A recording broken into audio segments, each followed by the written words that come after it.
How's it going, everyone? Welcome. Julier Gonzalez here. So let's take a look now at the data fetching here. So I can move on into the next topic, that is the memoization.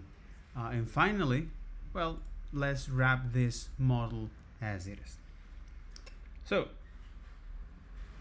the whole point of this, or at least in today's video, is to make a quick recap of how do I get here, particularly on data fetching, when in order to transfer data over the past decades or from the beginning of the web, first we did that using now a specific HTML tag that actually managed that logic for us, and that is knowing this is form.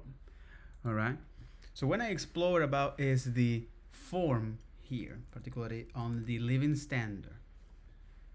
Um, Let me look at the form here. On on HTML elements here.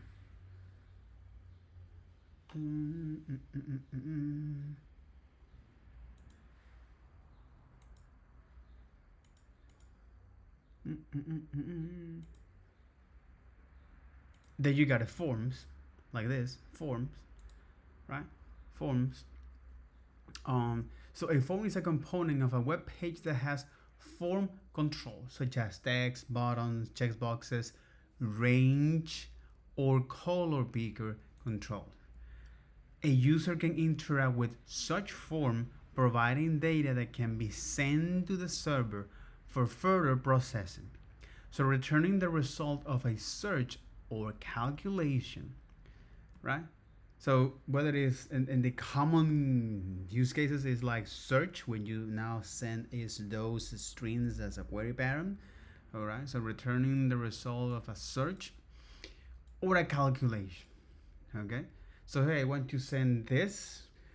For example, this is useful for anytime you now are registering credentials, users' credentials. So a user and a password. So most of the time now we at scale you use now applications that handle that for you, right? So whether it's Clerk or Okta, you name it, right? But the thing here is that this calculation that it can be, for example, is hey, I want you to store these credentials, or hey, once your user is authenticated. So, for example, if you're in an Uber app, all right, hey, I do want is to now is compute is the shortest path from point A from point B, okay, and now well give it to the user.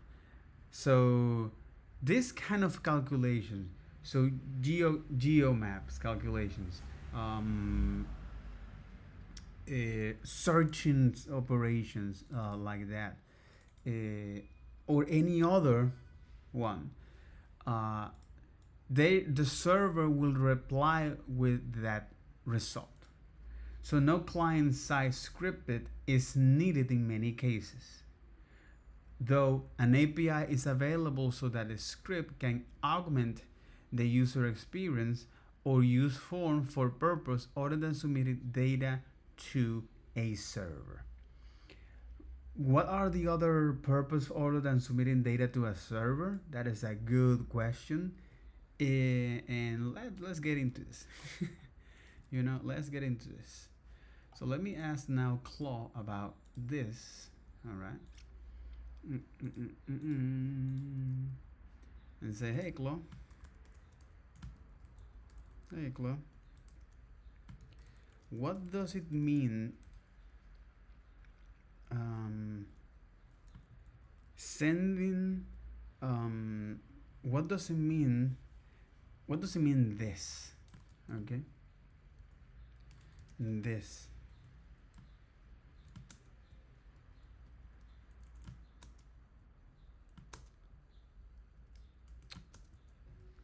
What does it mean this? From here, or from this link.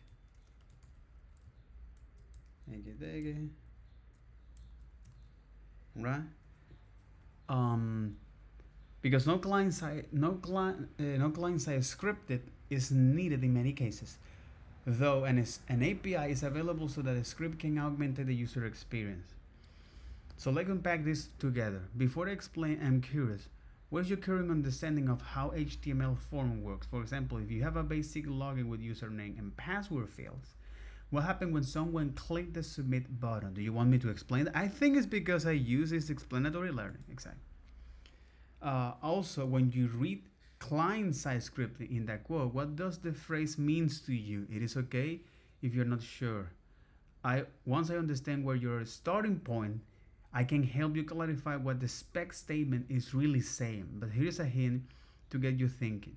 The quote is essentially making a point about HTML form being useful on their own versus needing JavaScript to work. So, based on my current training,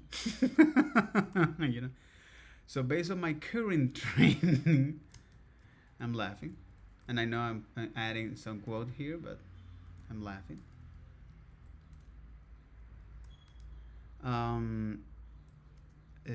Because it's true.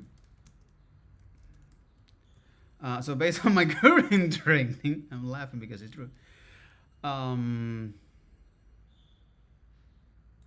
Because it is true. So HTML forms, and let me actually clarify my idea. So HTML form is the first way to transmit data from scripting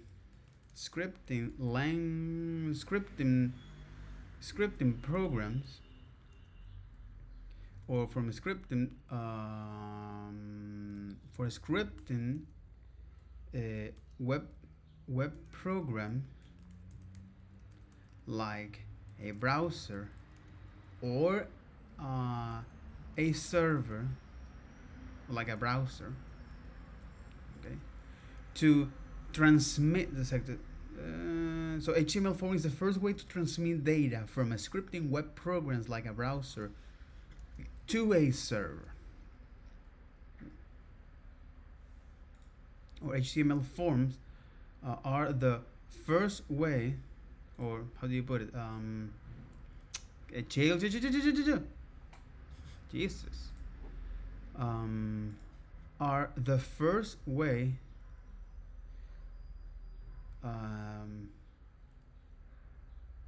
or is the original, because the HTML form is the original, or is the original, or is the first way to transmit data from scripting web programs like a browser to a server. Okay. Are the first way. So HTML forms are the first way to transmit data from a scripted web programs like a web browsers to a server. All right. It works by sending, or it works by encoding the data to its proper MIME type, right? Or multimedia interactive mail extension, okay, to its proper MIME type. It works by encoding the data into its proper MIME type, okay.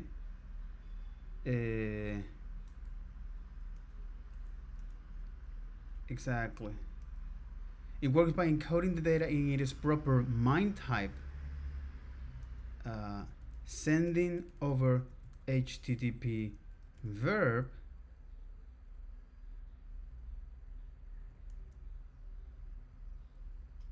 to be processed at the action route in the server. So that's my understanding of this, right? Of how now the form works behind the scenes. It's going to encoding the data into its proper MIME type using the enc type and sending that over a HTTP verb. And sending over and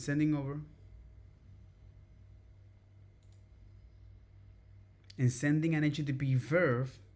Exactly, and sending an HTTP verb to be processed at the action route on the server, right? That's my understanding here. And you also read client-side scripting in that quote. What does it mean to you? So now, client-side scripting are languages that executes only on the client. Okay. Or client-side scriptings are language or are programs. Here we're talking in scripting are programs that executes only on the client. Here. For example, JavaScript. On the web or on the browser, which is the program that execute this client-side scripting programs, right? So that's my understanding of client-side scripting and the other one.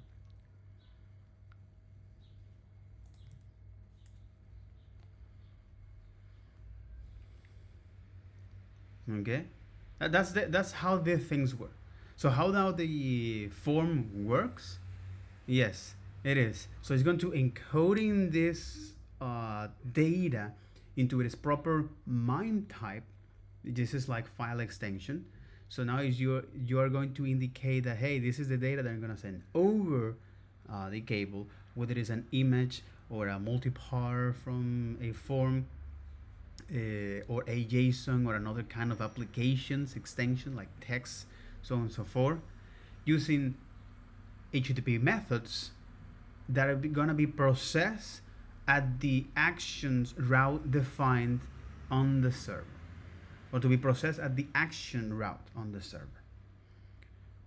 Okay, so now let's use that knowledge to decode what this spec is really saying. You mentioned that HTML forms work by encoding data to its proper MIME type, sending an HTTP verb to process at the action route on the server. Here's my question for you. Is this process you just described where the browser encodes the data and send it to the server? Do you need to write any JavaScript? So in this case, I do not need to write any JavaScript code. So when someone fills out a click login, what happened? And more importantly, where those JavaScript fits into that picture. Take a moment to think the flow and then tell me, does the form submission require JavaScript to work? If it's not, what is the browser doing in its own?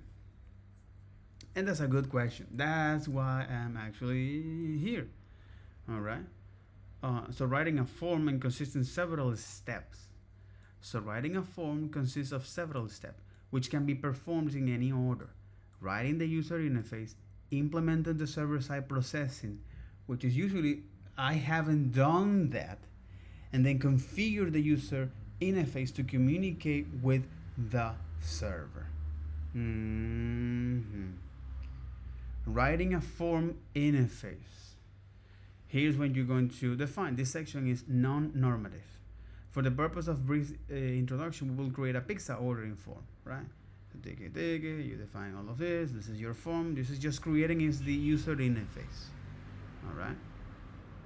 Using a form, the label, the field set to wrap this into a legend, and all of these different inputs here, right? To picking topics, we can use checkboxes, right? So pixel size and checkboxes as it is. So the pixel area for which this form is being written is always making mistake. So it needs a way to contact the customer. For this purpose, we can use form control specifically for telephones numbers. Input elements with their types attribute to set the tel. An email address. Input elements with their type attribute set to email. Okay, this is just to collect a little bit more of information, the tel and the email. So we can use the input element types attribute to set the time, to ask for the delivery time, and many of these form control have attributes to control exactly what value can be specified.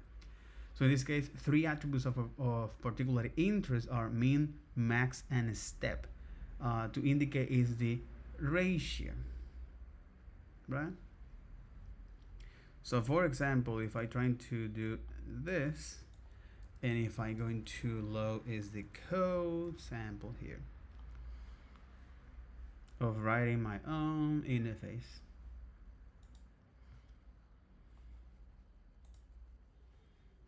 What if I want to create a new pen? There you go. Like this. So I get this default here, right? And similar for this. And the range here.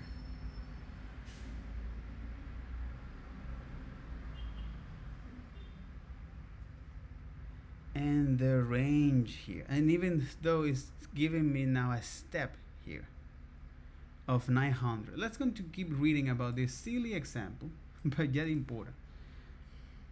So okay, this set the minimum type, all right, which is 11 to 21, which is min 11 to 21, all right, and I don't think it actually detect that, you know. Yeah, I don't think it actually detect that. Because I explicitly indicate that, hey, is from 11, and it allowed me to do that until 21, you know, and you shouldn't allow me to do that, right? So, but in any case, that input type doesn't work as expected. So this set minimum time, the maximum time, and the interval between allowed values in seconds.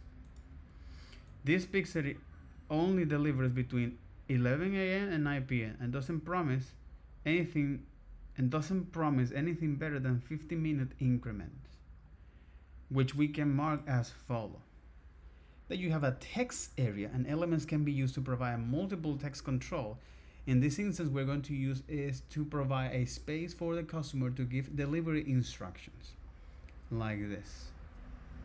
Finally, to make the form submittable, we use now a button statement and say, hey, like this. So if I do this, right, implementing the server-side processing for a form, the exact details for writing server-side processor are out of the scope for this spec. For the purpose of this introduction, we will assume that the script at the http://example.conorder.cgi is configured to accept submission using the application XML form URL encoding format, expecting the following parameters, sending the HTTP box, the code's name, the tel, the email, the size, the topping, delivery, and comments, right? And then you are going to configuring a form to communicate with a server. Again, this section is non-normative. So form submission are exposed to server in a variety of ways. So most commonly an HTTP GET or POST request. To specify the exact method used, the method attribute is specified on the form. This doesn't specify how data is encoded, though to specify that we use the enctype attribute. Hey, how do you want this data to be encoded? So then the server can recognize that. So this URL, which is a server, can recognize that. You also have to specify the URL of the service that will handle the submitted data using the action attribute. Exactly. That will handle the submitted data, which is the action. So for each form control you want submitted, so for each form control you wanted to submit it, you then have to give a name that will be used to refer to the data in the submission. We already specify the name for the group of radio buttons. The same attribute name also specifies the submission name. Radio buttons can be distinguished from each other in the submission by giving the different values using value attributes. The same for input and type. Okay.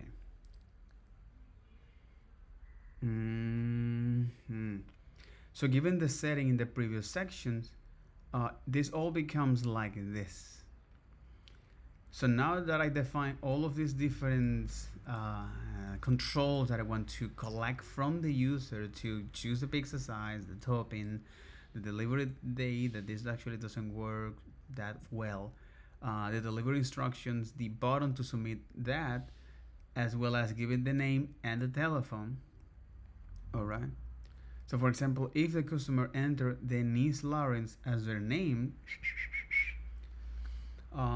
as their telephone, there is no particular significance to the way some of the attributes have their value quoted and others don't. The HTML syntax allows a variety of equally valid ways to specify attributes as discussed.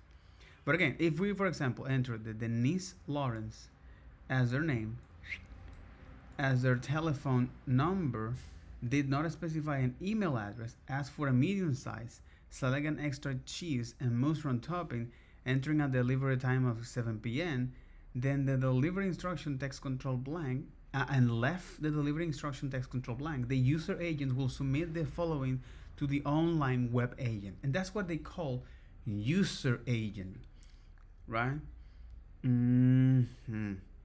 Will submit the following to the online web server.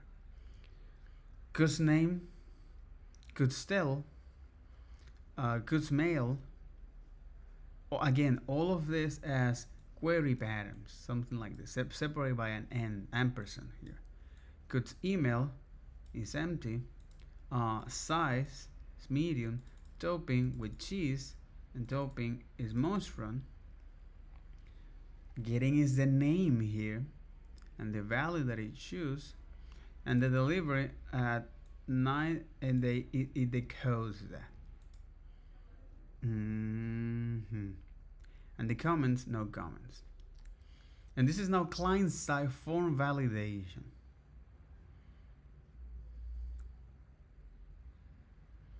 So for example, require. All of these fields are required.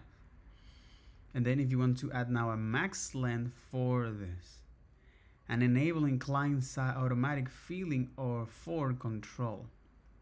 This is the autocomplete. Improving the user experience of mobile devices. For example, like this, input mode numeric. The difference between the field type and out of field name and input modality.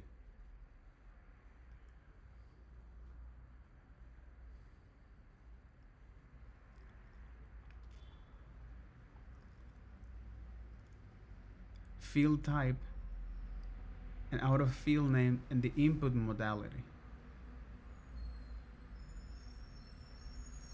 And the same here is for credit card. Name CC, type this, and the pattern is this.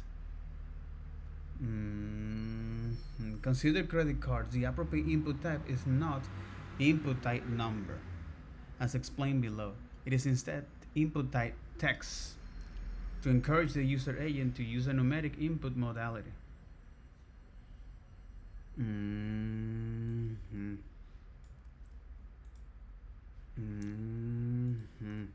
So for example, if I now add this here,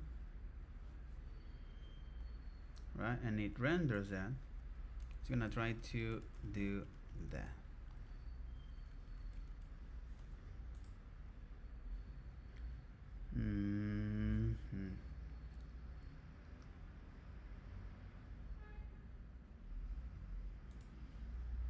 datetime and number formats here, and the categories.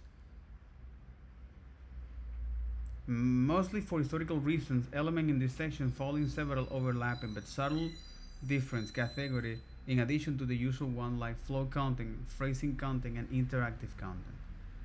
Whether it is a number of elements are form associated elements, which means they can have a form owner, button, field set, input, objects, output, selects, text area, image, and form associated custom elements, listed elements, submittable elements, resettable elements, okay, auto capitalize and auto correct inheritance element, and this one. And here is the form element here.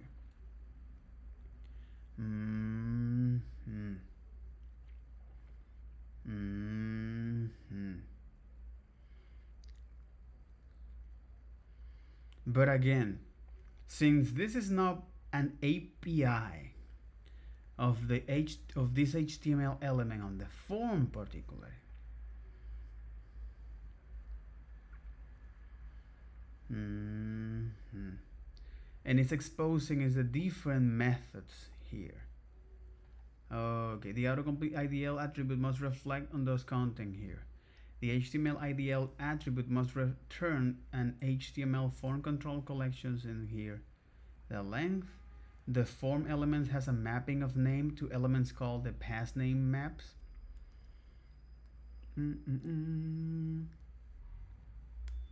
The submit method, okay, this is just to specify is this. All right.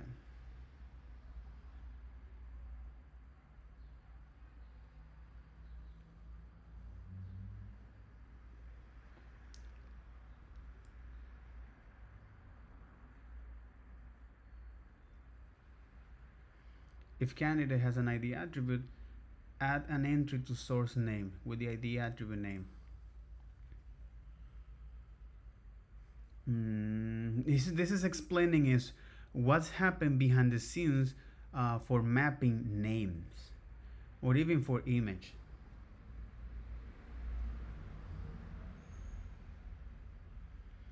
And then this is what happened when you submit that.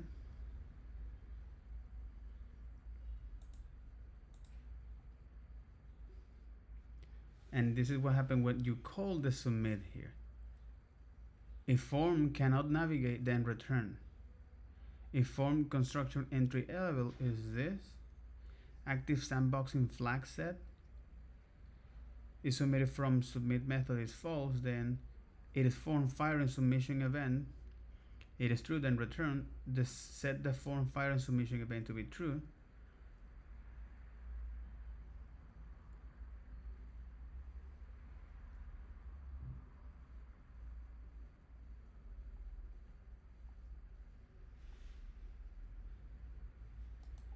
And if a method is a dialog, okay, this is now the explaining is in this. Okay, I do think that you think action URL submit an entity body.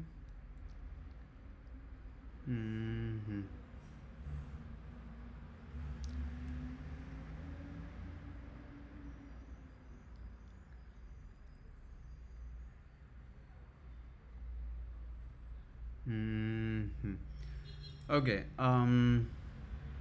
so let's go back here for a moment. Here, so one, it only relies on the HTML form API, right? Not on JavaScript. If it's not, what the browser is doing on its own.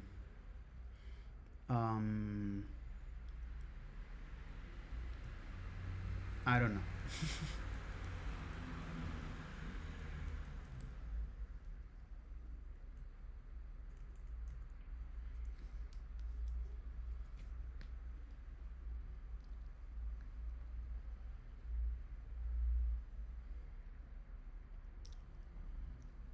Excellent, Naylor. The form works without any JavaScript. The HTML form API handles that.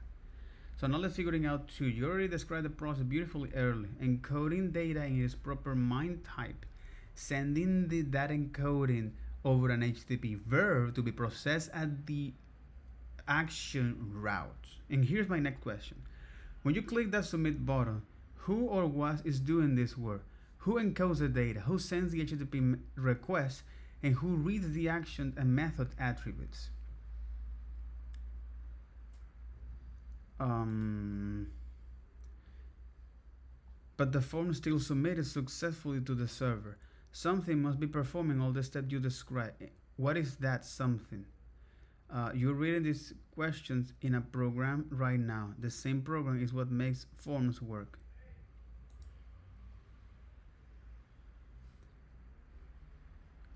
Yeah, but when you click the submit button, who or what is doing this work? Is the API. So I don't know exactly. First, I don't know who encodes the data or nor send the HTTP request nor read the action and method. But what I can assume is that all of them are handled by the form API exposed to JavaScript via the web API.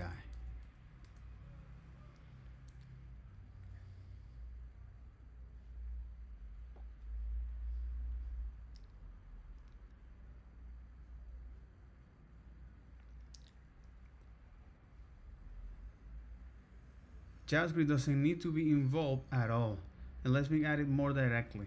What program are you using right now to view this page? So is it, oh, okay. So that program, your browser, what it does all the work, which is the platform.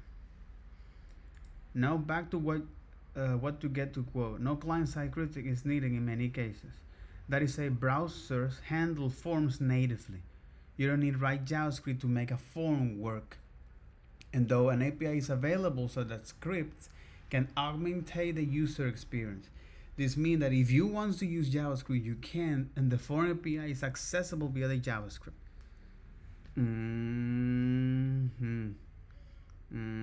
But again, so natively is the forms that are being handled that for me via the browser. Okay. I'll be right back. All right. Okay. Good.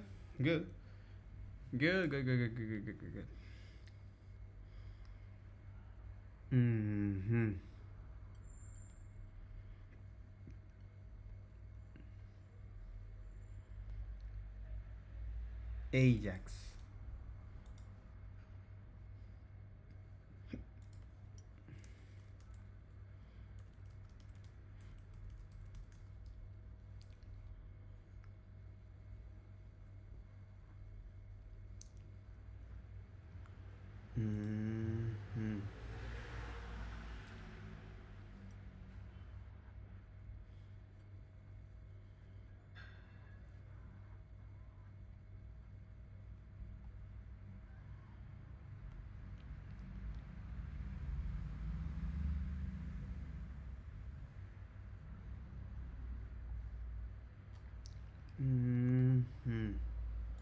But what is Ajax?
The page stay on the same. Okay. So first, when I submit a form, by default, the form do a hard refresh.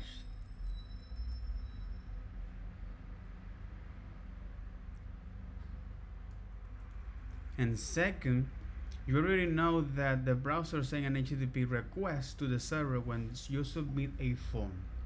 JavaScript can execute on the client side in the browser. So here's my question. Is it possible for JavaScript to send HTTP requests? In other words, you could write JavaScript code that say, hey browser, send a request to the user URL and get me some data without using an HTML form.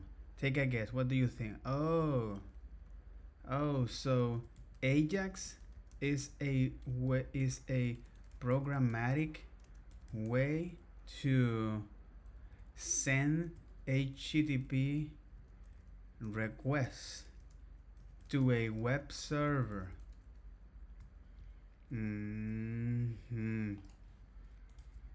Which is Ajax. Okay, holy moly. Be- mm, mm, mhm, mhm, Ajax, living standard.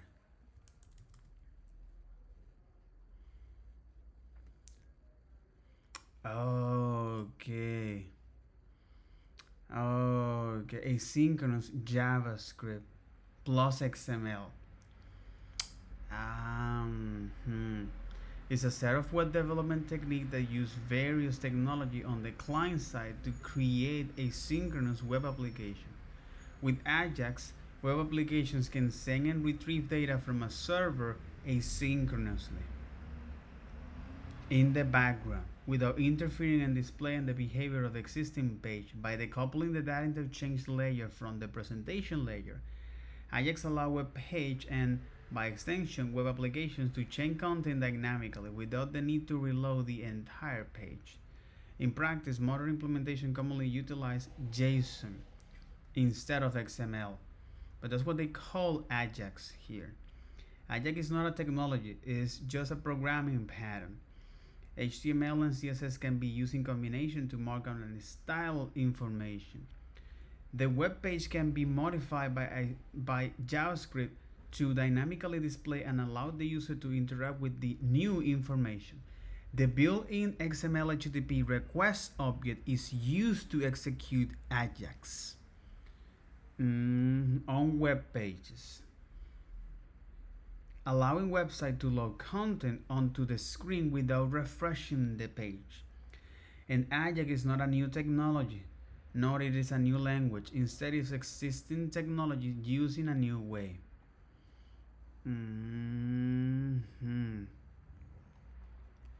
So the term Ajax is that allow now this client to exchange data to that. So you have now this programming here, or Ajax engine here, that is going to do is the data transferring.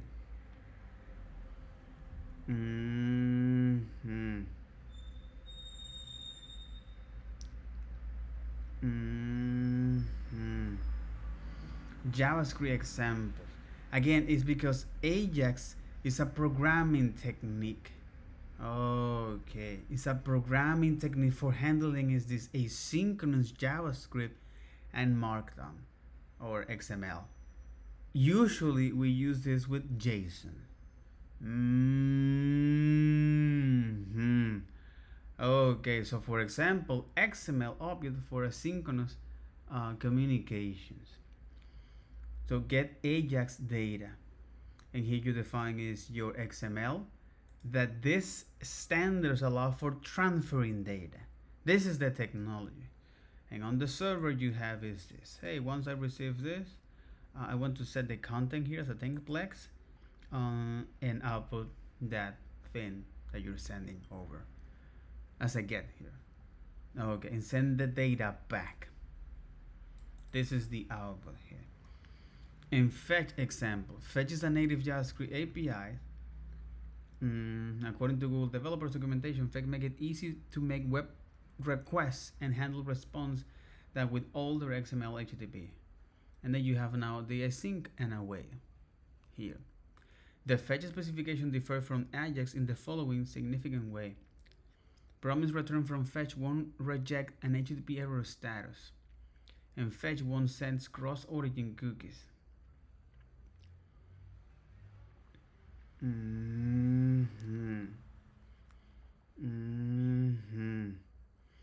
But again, Ajax is a programming techniques for exchanging data as for exchanging data asynchronous in web applications. That's what they have, the asynchronous JavaScript XML. Usually we use now with JSON. So whether if you use with a XHR, which is a building object for data transferring, that's what this object represent. Okay, so you have to configure the headers and indicate the HTTP request you're gonna make by open up that port, right? And when that data is there, you're gonna attach the functions to that, and then call the send methods, right?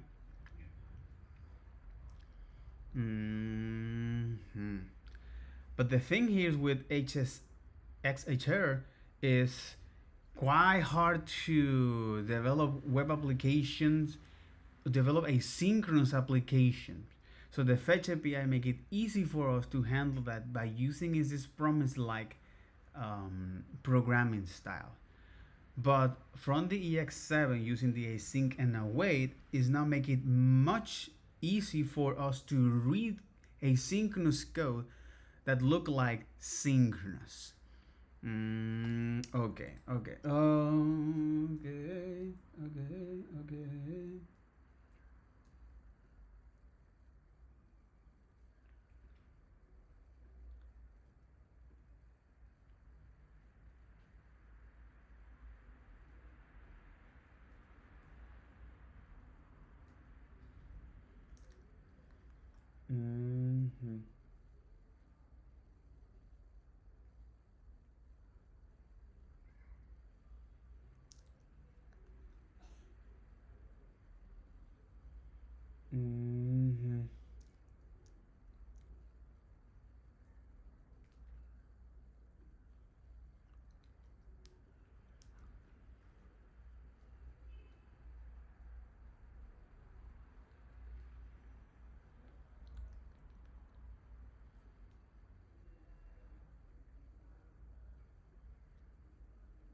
Now it makes a lot of sense here. It makes a ton of sense here. So, okay, this chapter was quite involved here in the data fetching and understanding is the history about this and why we have now this Ajax, which is a synchronous JavaScript XML. Is a technique to combine is now data fetching without blocking the main thread. That's what we use now is XHR to do so. And I get it. Okay. Holy moly. Okay. So this is now how you do that without React. And in the context of React, this is how you do these things and how useful it for us to represent is this different piece of information or this possible state here, like idle, loading, or pending, and success and error.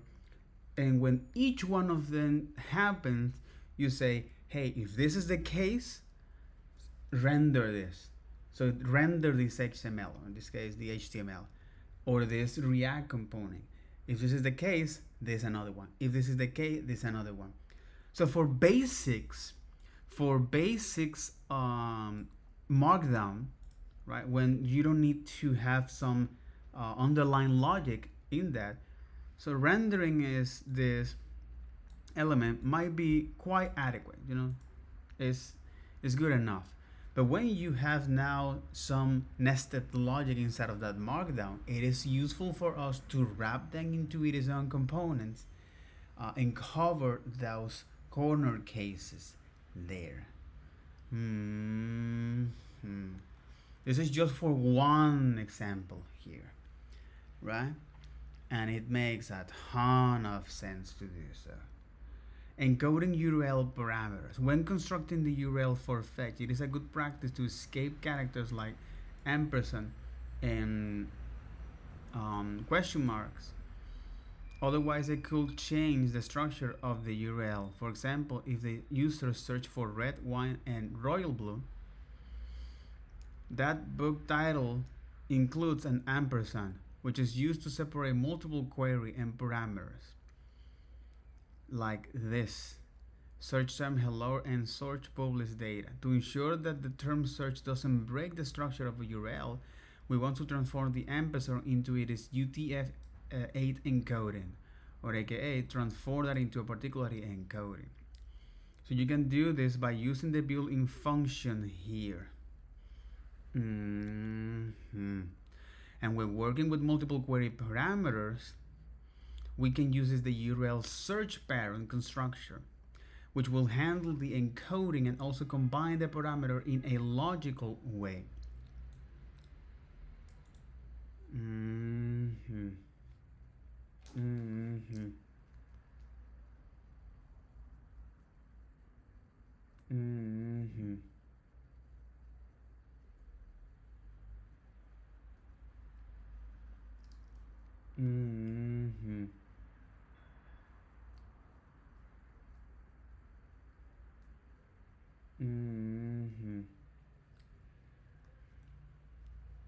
Okay.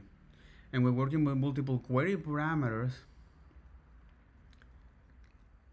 We can use the URL search patterns constructor, which will handle the encoding and also combine the parameters in a logical way. So whether if you are working with this encoding here, which is something that is provided by the encoding URI component. Let me see who provide this, bro. The encoding URI component.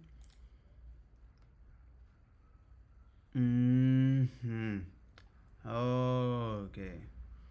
These are okay. So if I look at the ECMAScript,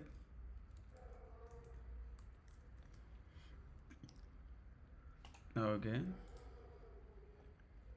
and since are those part of that in querying,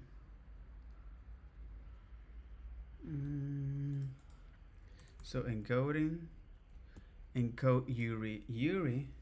Oh, those are part of the global objects here. Ah, look at this. Encode URI components. So this function computes a new version of the UTF-16 encoded URI in which each instance of certain code point is replaced by 1, 2, 3, or 4 escape sequence, representing the UTF-8 encoding of the code point. So for example, if I call that, and this happens to be a string, so return the encode here. So if I say something like this, encode UD component, all right, and here I want to say, hey, this is now the name, and this is a string here, right?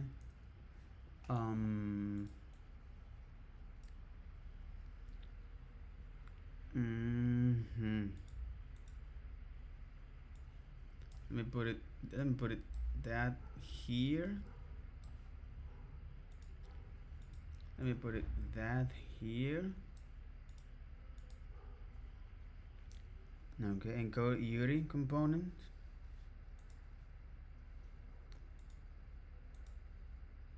As an example of here. But this is encoding UD components. Oh, okay, encoding UD components. So in other words, if I now pass here this, and look at what this thing is converted, because it's coercing to a string, right? Not only that each element is converted into a string, but each one of them are transformed into a code point. So if I say, for example, wine, and you see it's encoding that, it can be sent over that. So wine, whiskey, and sugar, it is encoding that, right? So this is great for search parameters like this, right? So when I do things like this, so instead of doing this, right, I say, hey, let me now call is the encode UD encode UD component, and now send that data here as a search term, right? So once this now reloaded, and if I say, hey, give me those that start with D, there you go. Because no matter what is the encoding that you're passing, you're gonna send that properly to the server here. All right, and the server is being able to accept that. This is for encoding URLs, and if you have several patterns here, right, you use now the URL search patterns. So let me so in this case, what I can say is something like this. Whether it's I have this one, all right, or I have this, which is a search URL that is made of the URL search pattern. Okay, URL search pattern.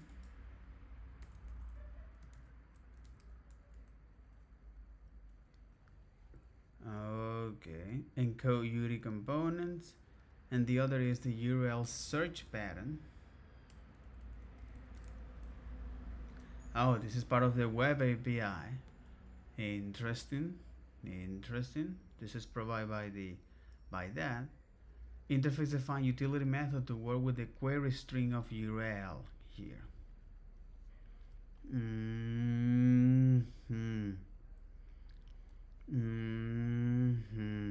So URL search patterns objects are iterable.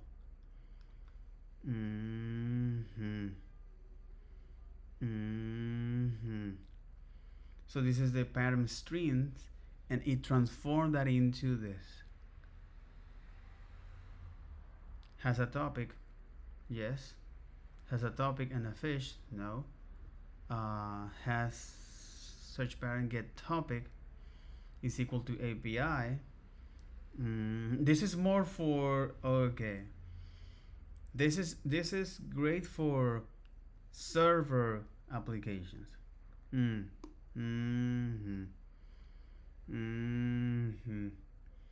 This is great for server applications.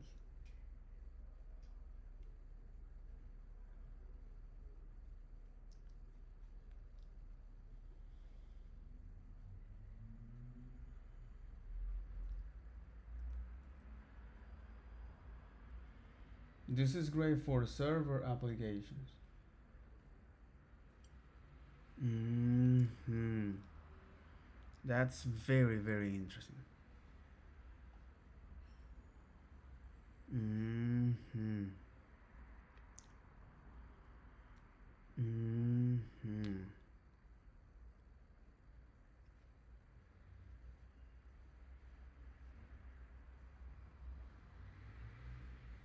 You can also even pass the entire URL plus the query here. URL search patterns here. Okay, so given this strings, I want to search for its pattern. Okay, here it show you. Here it show is this.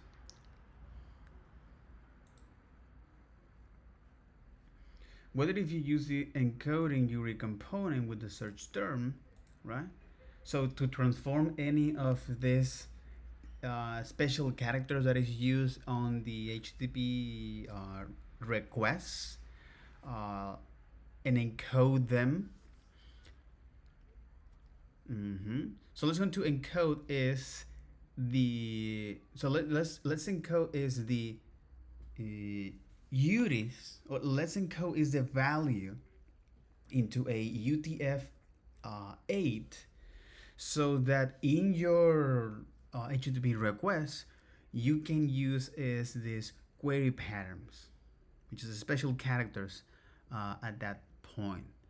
And the other is the search result list, right? And now fetching the current user here, and then you're gonna simulate for that, so on and so forth. Okay, all right, okay, so that'll be all for this video. Take care, bye bye.